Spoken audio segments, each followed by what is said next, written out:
Joining me now is the Connecticut Governor, Ned Lamont. Governor Lamont, it's always good to talk to you. Thanks again for joining us. Let me first start, sir, by getting your reaction to what we're hearing from various states. Some of these moves, including Georgia, to reopen nail salons, gyms, movie theaters. I'm curious to get your thoughts as to whether or not those types of moves have an impact on your state, which I know is very far away geographically from Georgia.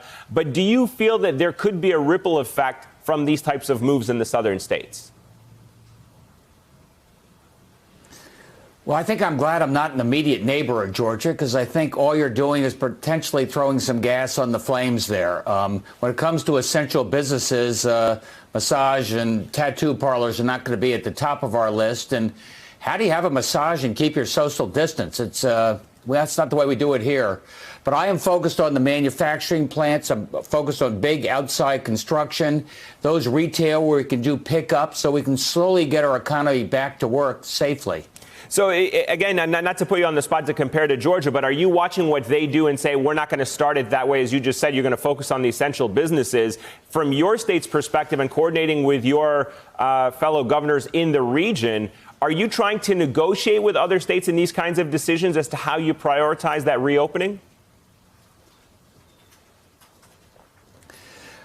We do talk about it together, absolutely. If Gina Raimondo in Rhode Island opens her bars and restaurants and I don't, then all we have is people traveling back and forth across the borders and potentially taking the virus with them. So there's some things that you really want to do on a regional basis. It makes a lot more sense.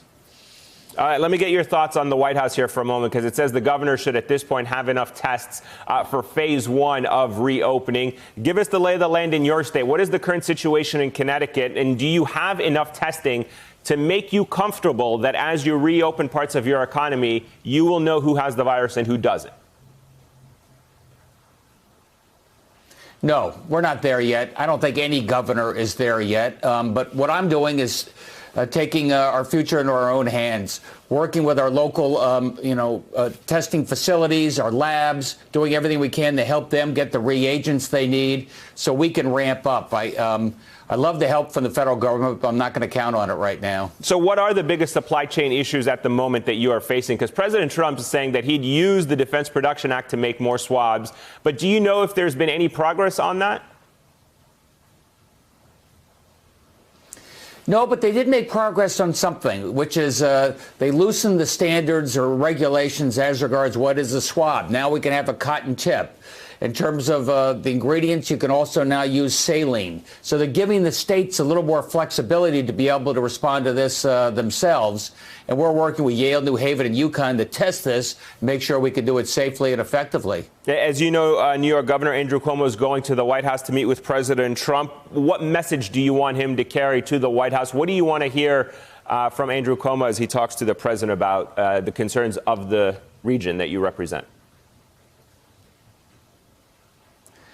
If he came out of that meeting and said, I sat down with the president and he agrees that these states have gotten hit in terms of revenue, no sales tax, less income tax, the feds will help make up some of that shortfall, that would be very helpful.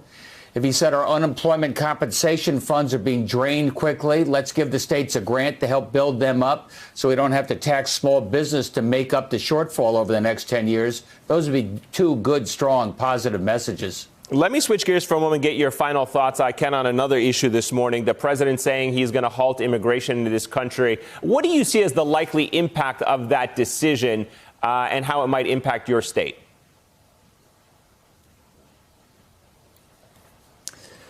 Healthy people coming from out of state, who want to work. Look, I try not to mix the politics and the public health. When it came to a lot of issues, people tried to conflate the two. Everything I'm doing here in the state of Connecticut is focused on public health, everything you can to keep people safe so we can slowly get our economy back to work.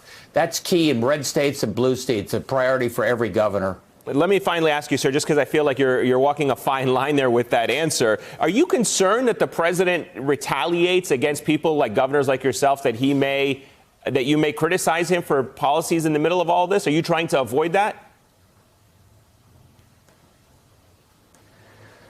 Well, I don't want to necessarily pop my head up too high and whack-a-mole, but we don't get that much from the federal government. Like I said, I feel like we've been sort of on our own for a while.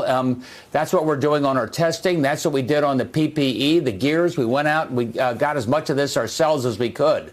It's not the way I would have done it, but that's the hand we were dealt. Thank you for checking out our YouTube channel. Why don't you subscribe? It's really easy. Just click on that button down there. And for more news from MSNBC, click on any of these videos here for the latest interviews and highlights. You can get more videos from MSNBC with our newsletters. Head over to msnbc.com/newsletters to sign up.